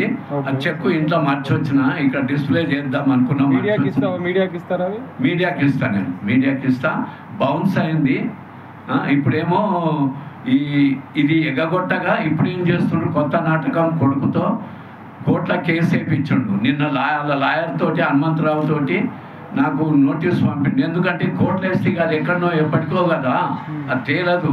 సో ఇప్పుడు మరి ఫైనల్గా ప్రభుత్వాన్ని ఏం డిమాండ్ చేస్తున్నారు? మల్లారెడ్డిని ఏం అడుగుతున్నారు? నాకు కావాల్సిన న్యాయంగా ప్రభుత్వాన్ని అడుగుతున్నాను. నా డబ్బు నాకు ఇచ్చా, వెనక భూమి కూడా డబ్బులు ఇప్పియాలి. తర్వాత గవర్నమెంట్ రూల్ ప్రకారం ఎంత ఉందో దానికి నష్టపరిహారంగా ఇవ్వాలి. అది నా ప్రార్థన. రంగారెడ్డి జిల్లా కలెక్టర్ కార్యాలయంలో కేంద్ర ప్రభుత్వ అభివృద్ధి, సామాజిక మరియు మానవ వనరుల అభివృద్ధి పథకాలను సమర్థవంతంగా అమలు కోసం జిల్లా అభివృద్ధి కోఆర్డినేషన్ మరియు పర్యవేక్షణ కమిటీ, పర్యవేక్షక కమిటీ సమావేశంలో పాల్గొన్నారు టీపీసీసీ ప్రధాన కార్యదర్శి మేయర్ చిగిరింత పారిజాత నరసింహారెడ్డి. ఈ సమావేశంలో జిల్లాల్లో పనిచేస్తున్న 28 శాఖలకు సంబంధించిన 67 అంశాలపై చర్చించడం జరిగింది. ఈ సందర్భంగా మేయర్ మాట్లాడుతూ మల్లాపూర్లోని పేదల కోసం నిర్మించిన ఇళ్లను మధ్యలోనే నిలిపివేయడం జరిగిందని, వాటి కోసం నిధులు కేటాయించి నిర్మాణం పూర్తి చేసి పేదలకు అందజేయాలని కోరారు. అలాగే మరొక 3 అంగన్వాడీ కేంద్రాలను మంజూరు చేయాలని కోరారు. ఈ సమావేశంలో చేవేళ్ల పార్లమెంట్ సభ్యులు కొండా విశ్వేశ్వరారెడ్డి, జిల్లా కలెక్టర్ నారాయణరెడ్డి, షాద్నగర్ ఎమ్మెల్యే వీర్లపల్లె శంకర్, అదనపు కలెక్టర్, జిల్లా అధికారులు పాల్గొన్నారు. చాంద్రాయణగుట్టలో south east zone task force inspector Prasad Varma బృందం దాడులు చేశారు. సరైన నిబంధనలు పాటించకుండా తాగే నీటిని తయారు చేసి అమ్ముతున్న వాటర్ ప్లాంట్ లో సోదాలు. వివరాల్లోకి వెళితే చాంద్రాయణగుట్ట వారికి ఫుల్బాగ్ ప్రాంతంలో ఎలాంటి అనుమతులు లేకుండా నీటిని ఫిల్టర్ చేసి మార్కెట్లో సరఫరా చేస్తున్నారు.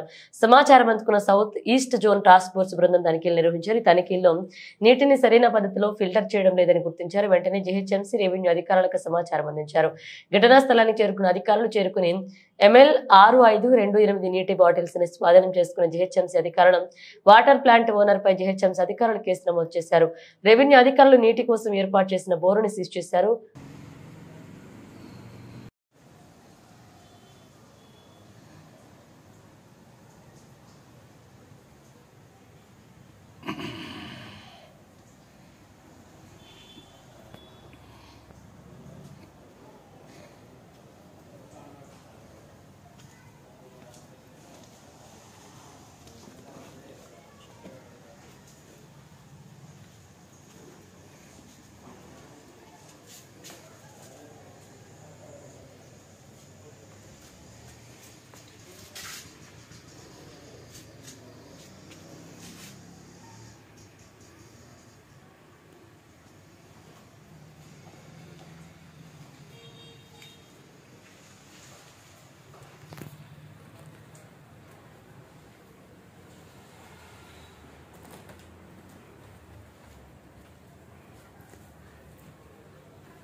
అది ఉందిలేండి, అది వీళ్ళు చూస్తారు. బేగంపేటది వేసి వెళ్తారా మీరు?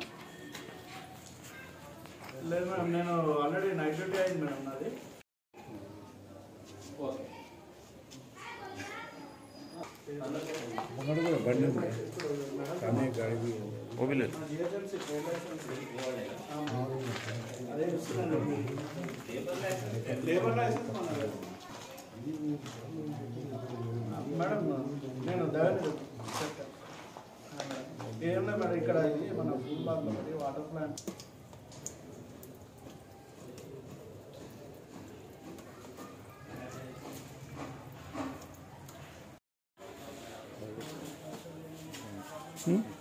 कौन? मैं किससे भी नहीं बात करता.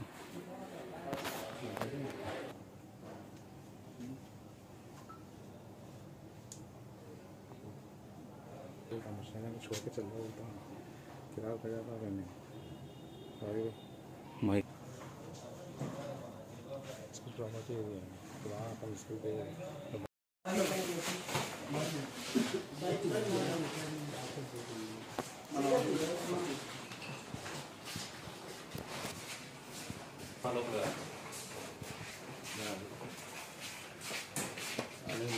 कोई सर्टिफिकेट तो नहीं है या कंपलसरी परमानेंटली क्लोज करना है, ठीक है? अनऑथराइज्ड स्ट्रक्चर है।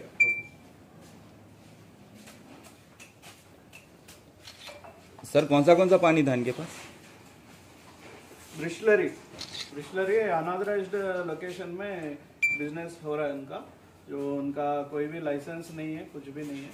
तो किए थे 272 केसेस और 98 केसेस, 2 अलग-अलग ब्रांड्स के 500 ml के बॉटल्स।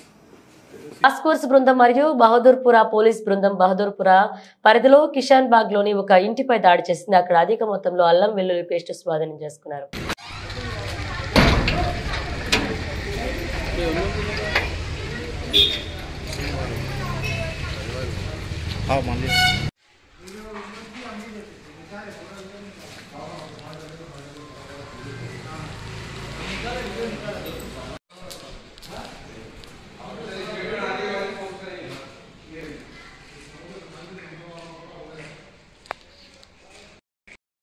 ఉస్మానియా జనరల్ హాస్పిటల్లో క్యూపీఎంఎస్ అనే కంపెనీ ద్వారా పనిచేస్తున్న సిబ్బంది సెక్యూరిటీ గార్డులు ఉద్యోగులకు ఎటువంటి కారణం లేకుండా జీతం కట్ చేసి ఇవ్వడం లేదంటూ ఉద్యోగులు కార్యాలయం ఎదురు బైఠాయించారు.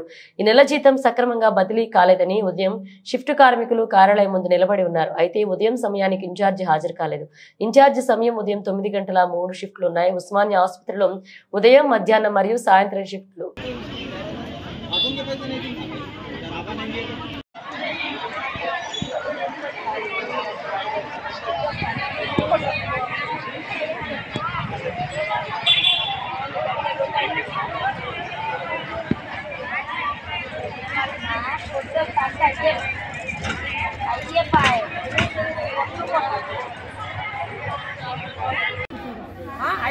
రూపాయలు తక్కువ వస్తున్నాయి. ఎప్పుడైతే 3000, 2500 అవే తక్కువ వస్తున్నాయి. ప్రతి నెల 4 నెలల నుంచి 3000 తక్కువ వస్తున్నాయి, 2500 తక్కువ వస్తున్నాయి.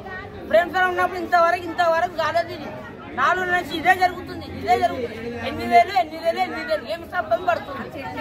మన 12 రూపాయలు అంటారు రెగ్యులర్, అది కూడా ఎడకలు వచ్చి రెగ్యులర్ 4 వీకా తీసుకున్నా కూడా ఏమి శబ్దం పడుతున్నా పైసలు. 2 తీసుకుంటే 3 తీసుకుంటే 4 తీసుకుంటే 6 రుమాలు వస్తున్నారు. ఏ ప్రకారంగా వస్తున్నారు వీళ్ళందరూ. రెగ్యులర్ వచ్చినా కూడా అదే జీతం పడుతుంది, రాకుండా కూడా అదే జీతం పడుతుంది. మొత్తానికి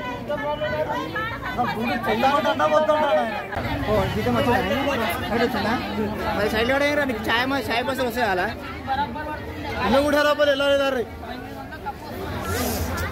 ఇప్పుడు ఆ సామె తోజీ ఏ బాబు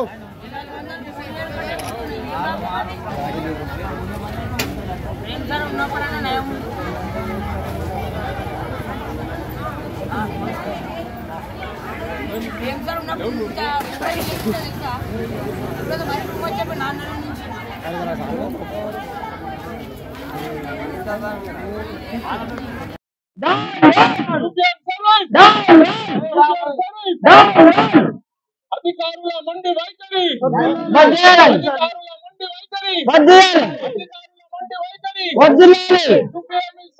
15,000 జీతం మన తాన 15,000 జీతం మన తాన 11,000 3 రూపాయలు కంటిన్యూగా చేస్తే వేసిర్రు. ఒక్క నెల వేసిర్రు అదిగినాక.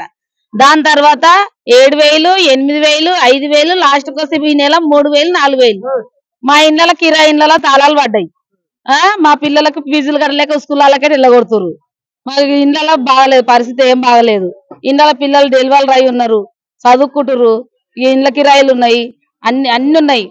మా పరిస్థితులు బాగలేవు. దయచేసి మా జీతాలు మాకు వేయమని మేము మనవి చేస్తున్నాం. జీతము ఈ నెల పడలేదు, ₹1 పడలేదు.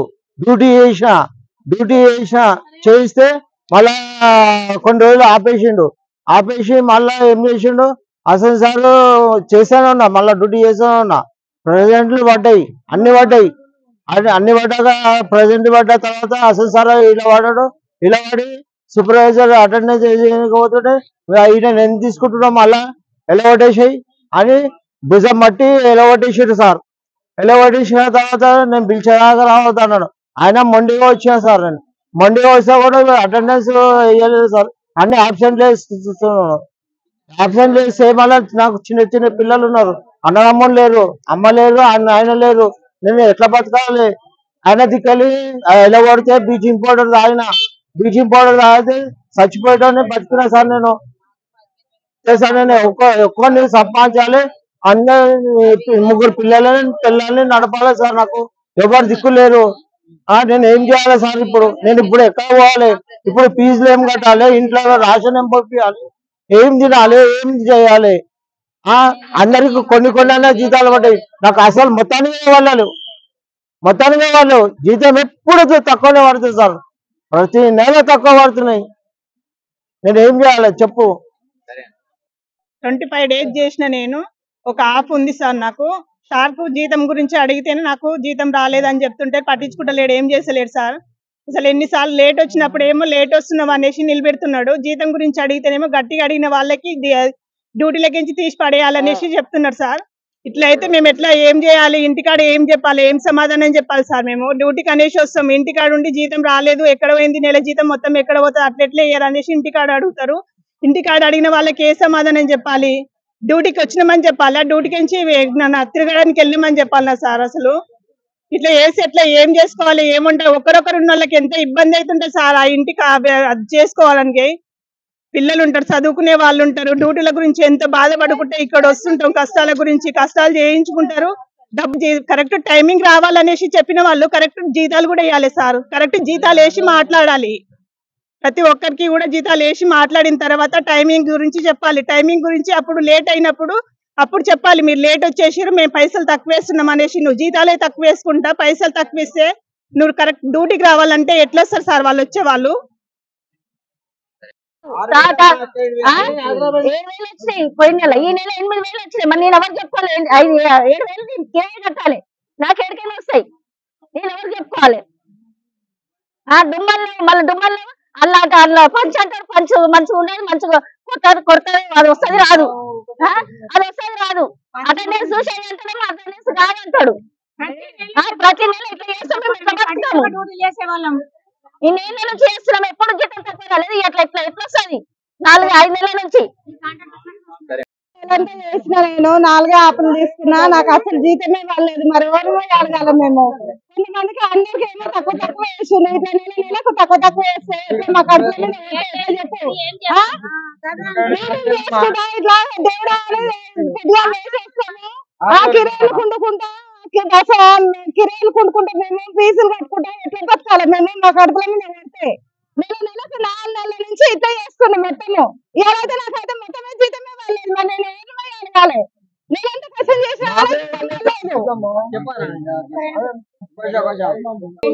నెలకు తక్కువ చేస్తున్నాను, నెలకు కట్ చేస్తున్నాడు. 4,000 3,000 5,000 అట్లా జీతం తక్కువ చేసి కట్ చేసి మేము ఎట్లా బతకాలి? ఏం తినాలి? ఏం కావాలి?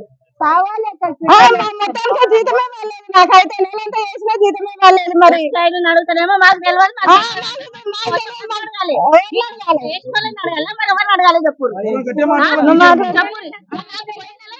అప్పుడు 500 800 కంటే తక్కువ ఏం లేకుండే. ఇప్పుడైతే మరీ టూ మచ్ 4 నెలల నుంచి అయినప్పుడు 500 కట్ అవుతుండే 500 రూపాయలు కట్ అవుతుండే అవి గుమ్మలు ఉన్నాయి కాబట్టి కట్ చేసుకుంటున్నాను బరాబర్ వాస్తవమే అది నేను ఒప్పుకుంటాను ఆ విషయంలో కానీ ఇప్పుడైతే మరీ టూ మచ్ గా 3000 800 2000 ఆ ప్రకారం ఏ ప్రకారం 4 నెలల నుంచి అదే జరుగుతుంది 4 వీక్ తీసుకో అదే జరుగుతుంది బస్ అంతే మాకు ప్రేమ్ సార్ మళ్ళీ రావాలని మనం పూర్తిగా కోరుకుంటున్నాం అంతే మాకు ప్రేమ్ సార్ రావాలంతే మా ప్రేమ్ సార్ వస్తేనే మాకు అన్ని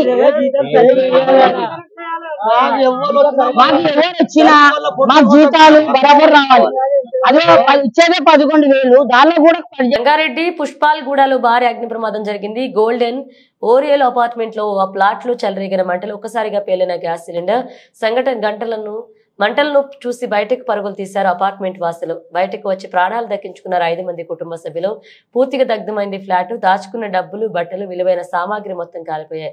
50 లక్షల ఆస్తి నష్టం నిబంధనలకు విరుద్ధంగా నిర్మాణం చేశారు బిల్డర్.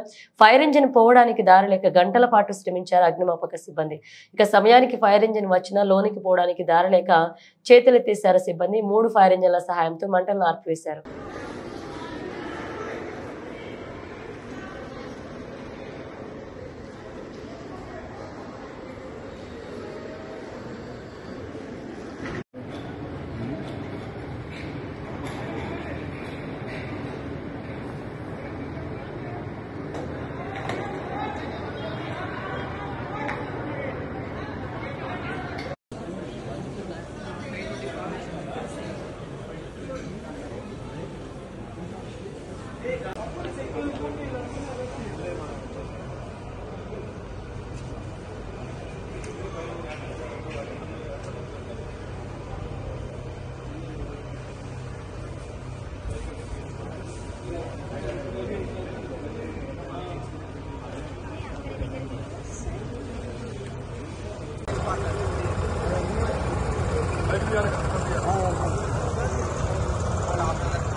Ready technique